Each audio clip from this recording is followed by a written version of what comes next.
So what I did was, in an effort to reduce costs, because everybody's stressing to me how important costs are, and to reduce weight, I decided to switch this tine bar from square tube to an angle. I did some calculations and I thought that the torsional strength or the twisting strength of the angle would be sufficient.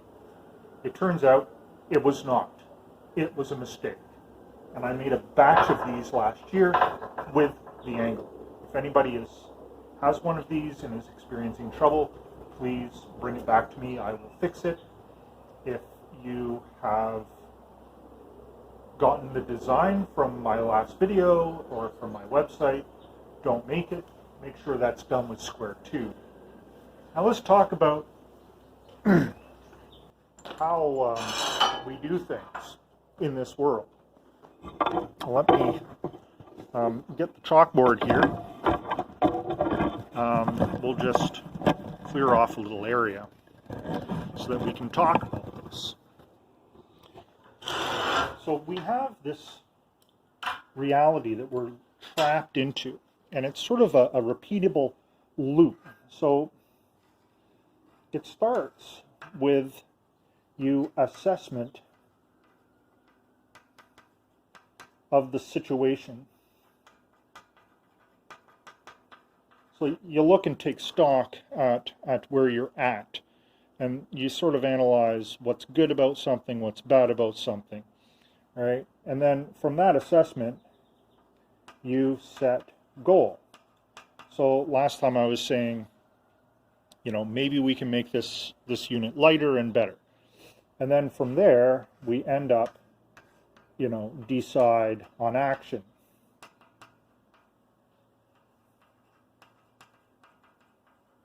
And generally, since it is looping, you're going to do one of three things.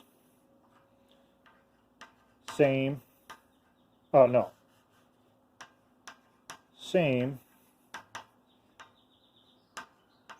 less, or more. And then after you're done doing this,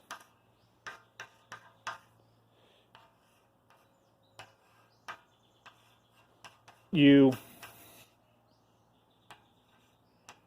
reflect. So this is the repeatable loop that we use to determine what is best, and it can be applied to pretty much anything, such as the design of something like a Broadfork.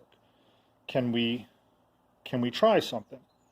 So this time I put less metal in, and now in my reflection phase, I'm reflecting that was a mistake.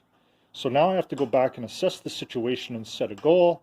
My goal is to cut all the tines out and tine bars out and replace them with a square tube. This is my decision, so I'm going back to take an action which is the same. So this is action. This is action. Decision. And this is fundamentally what all life does to navigate through their lives. So you can do this to yourself. You can assess your situation, take stock of your assets, your liabilities, what do you own, what do you owe, what qualities that you have that are beneficial, which qualities that you have that are holding you back, and then you decide on an action to change these things. So there are three actual factors that determine what happens to your life when traveling through life, and that is decision, action, and circumstances beyond your control. And of course, the factors of the circumstances beyond your control are a big one. And you need to take that into consideration when you're making a decision on an action. Critically important. So there is the individual and there is the group that you need to take into consideration. Because this is the people you're fitting in with. So if you're making decisions and actions for a group that a group will be affected to, you need to take that into consideration about the seriousness of the decision and action. Now, this can be applied to gardening, actually, and growing vegetables with something like watering. So you can grow 3 rows of lettuce, and you can choose to water one the same as you did last time, choose to water one slightly less, and choose to water one slightly more. And this would be using a scientific approach to honing in your best methods of growing lettuce. It can also be applied to your personal health and well-being. You assess your situation about your physical health, your mentality, and then you decide to change something to see what effect it has in the reflection phase. And you can't expect this to be instant. So say you examine your diet and you go, well, maybe there's some validity to the ill effects of too much processed sugar. I'm going to reduce processed sugar.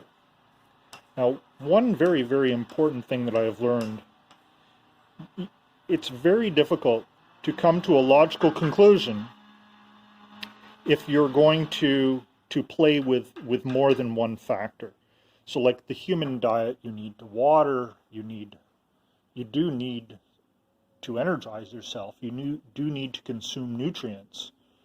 And as your nutrient intake comes in, so many things will change. Your energy levels, your cognitive abilities, and there's a whole lot of different parameters of outcomes. So what's important is to only change one of the inputs. So when you're making a decision on an action for more or less or the same, you pick something. And with diet, pick a family like sugar. And don't expect it to change after one day. Give it a month, right? You say, okay, I'm only going to eat sugar once a day instead of 3 times a day. And every day you reflect on the change, try to be accountable, record these changes, and see how the quality of your life changes over a period of month. It is slow, it's tedious, but it's important that you approach life this way and don't simply listen to everybody telling you how to live your life, because you are a unique individual. There is a lot of things that are similar to your biology to other people, but you have a different set of circumstances than everybody else because you are unique. You are not just a box.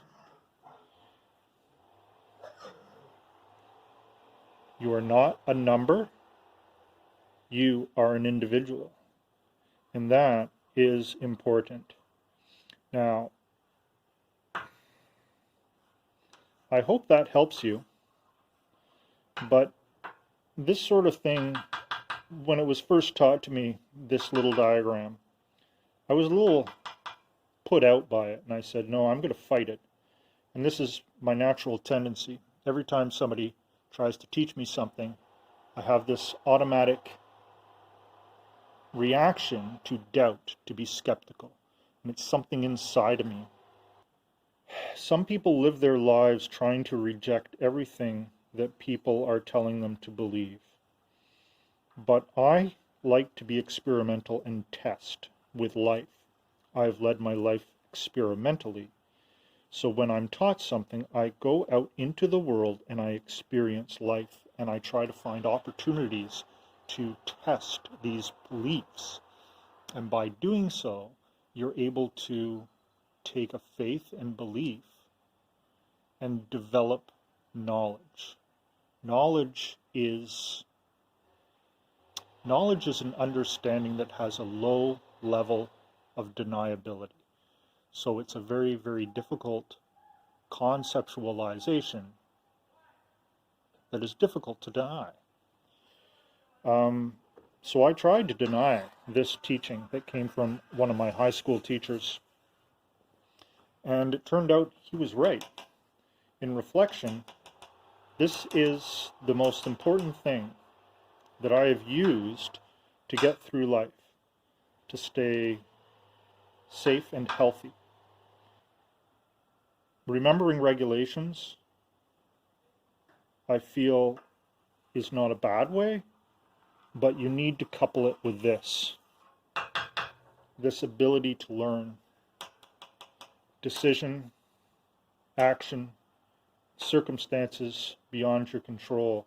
So these are the factors.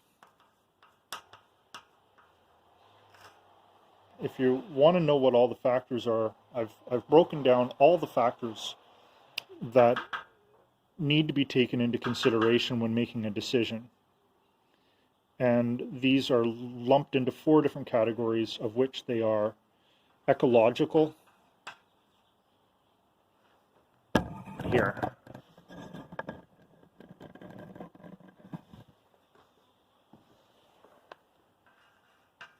Ecological, sociological. So you need to take into consideration the ecological factors, the sociological factors, the technological factors, and also the economic factors. So these are factors. So those are the factors of your decision making. So you quickly go through, you consider your ecological. So let's just talk about a decision that you've never done before, that you may be considering doing. Your ecology, which is your physical health, is important to you. You own your body. So your decisions and actions should not be risking that. But at the same time, then you're not really living. There's people that fly down off of mountains with mountain bikes and skis. And that's what they live for. Should we stop them? They're risking their lives. And if it's an interesting conundrum. So the sociological would be sort of what we're talking about right now. In sociological is how you get along with other people and how you get along with your own thoughts. This is perceptions and understanding. So perception is what you think in your own head, and understanding is shared with other people. Now the technological factors, well, yeah, that has to do with the methodologies and the tools that we use to provide for the nutrients for our ecology or our people's health. And then economics concerns the business of earning a living, the fact that we all actually are working to earn a living, and there's no avoiding it, and we are all doing that, and we are all responsible for earning our living our way. So that's kind of how I see it, and how that relates to the Broadfork design. So now, this is a very simple technology. There's nothing much to it, but the angle was a mistake. So I'm going back to the original design, and I'm going to make more the same.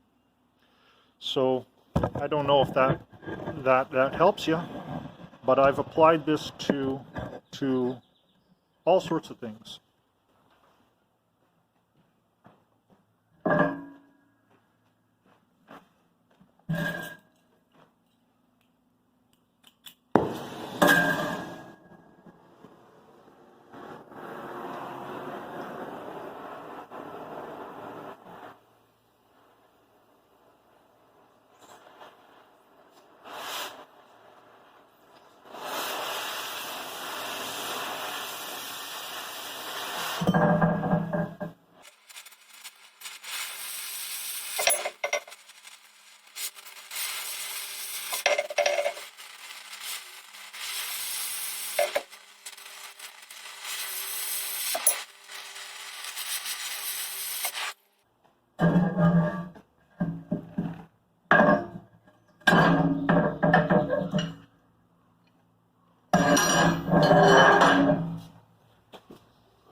Um, so talking about the looping and cycling and trying different things. So when I was told to wear masks, I automatically rejected this idea. I didn't know if it was effective or not. So I don't like being told what to do. I have no faith, and I'm skeptical and doubtful. And the past 2 years has been this wonderful opportunity where I could put a mask on when I was in public, walk around, and experience what life would be like if I decided to put masks on more often. I started wearing a mask in my shop more often, when I'm doing dusty stuff, when I was in grocery stores. Cold season, during the winter, when sicknesses go around, I felt that I managed to get through the winter without getting as sick, or as sick as often, when I wore a mask in public. Of course, there were other factors of consideration. I also was using hand sanitizer a little bit, not nearly as much as I was wearing a mask. But at the beginning I was doing the hand sanitizing, but that faded away over time when we discovered the evil floats in the air. So when it comes to the debate about masks, I definitely fall on the side of, yes, there is a benefit to wearing masks. That's what I've determined, based off my informal scientific investigation of experimenting with life. So yeah, that's my stance on masks, and they're really handy when you're working in the shop. I get less black snot and horking out goo balls of black shit, which is nice. It's nice. I think it's better for my health.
So yeah, guess I'm going to say to y'all, thank you to all my good customers these past few years that have bought equipment from me.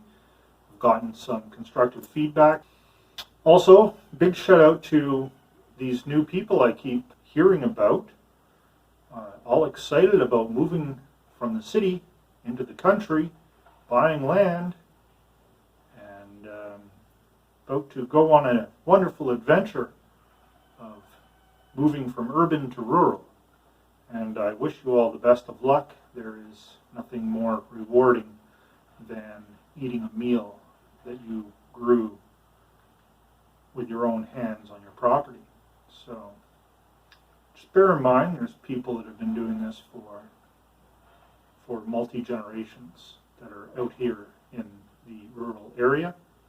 And I know you may feel like you're an expert after watching multiple YouTube videos on the subject, but that is a theoretical understanding. And you have to be patient, because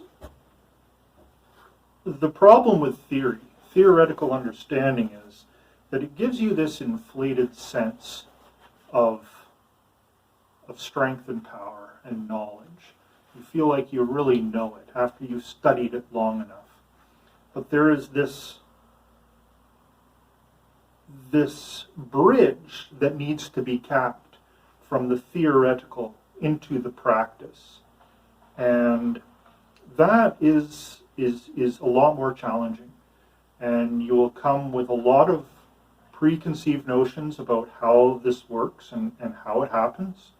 And it's going to be a lot harder, but the challenges are well worth it to work through those challenges. And that's really what's important about self-starting your little rural business, moving from wherever it might be. You might be in middle management, you might be a computer programmer, you might be an accountant, you might be working in reception or something in a big department store, in a beautiful, structured organization that has your whole, interests at their best hearts, as they should. But it's quite a bit of a different story once you start working the land on a little acreage. But yeah, wouldn't trade it for the world. Been a wonderful experience. Looking forward to another decade of it. Anyways, if you need a broad fork, please check out my website. Link's going to be in the comments to my website, and you can put an order in. I'm shipping to Lower Mainland area, and if you get a few people together in your region, I can see about, they're awkward to ship, so if you're interested up in the interior or elsewhere, yeah, just shoot me a purchase order, and shoot me an email, shoot me a purchase order, and I'll see what I can do. All right? All right. Thank you.